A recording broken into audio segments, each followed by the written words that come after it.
Well, delegates and leaders from 192 countries around the world gathered in Copenhagen yesterday for the start of the UN Climate Conference. Joining me now from Copenhagen via webcam is Pajamas Media contributor Bruce Bauer. Hi, Bruce. How are you? Hi. How are you, Bill? Doing fine, Bruce. Well, there you are off in a foreign land, and you got there for your first day. What, of all the things you've seen, would you say is the most interesting thing so far?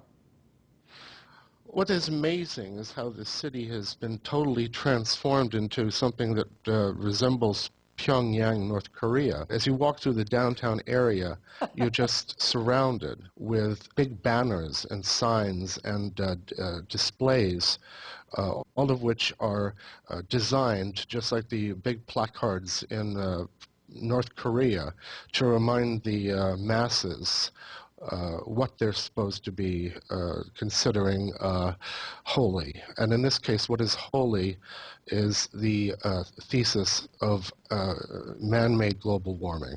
So, Bruce, it's all over the place. It's extraordinary. That's not something that's just being discussed by the attendees.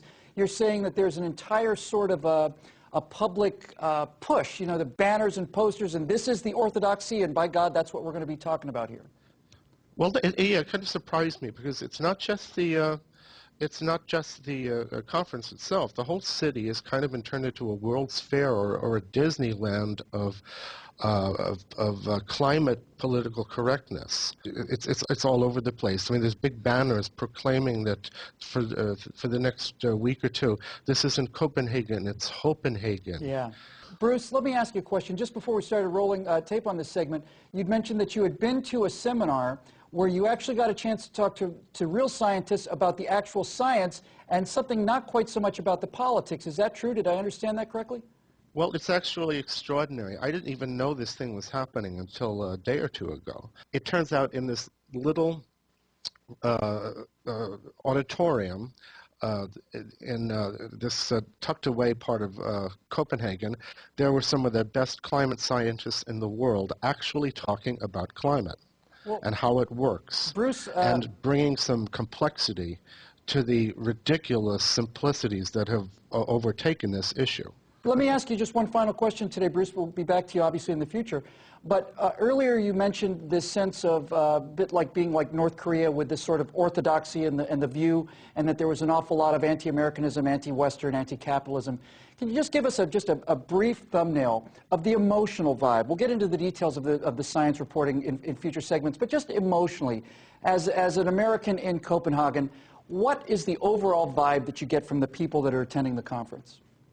Well, I dropped into one of the venues where some of the events are taking place, and all you had to do was stand a few feet inside the doorway and look at the list of events for the day and have a very good idea of the mentality that was operating there.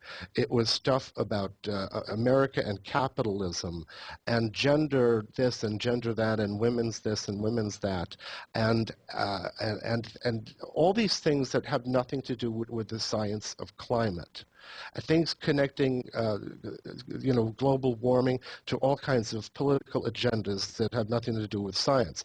When you walked outside of this one place that I was at today, there was a table set up by some socialist workers group, whatever it was called, with a big red banner over their table handing out their communist literature, and it was a political and cultish love fest. Well, there is a huge difference, obviously, between, capitalistic patriarchy carbon and women's carbon.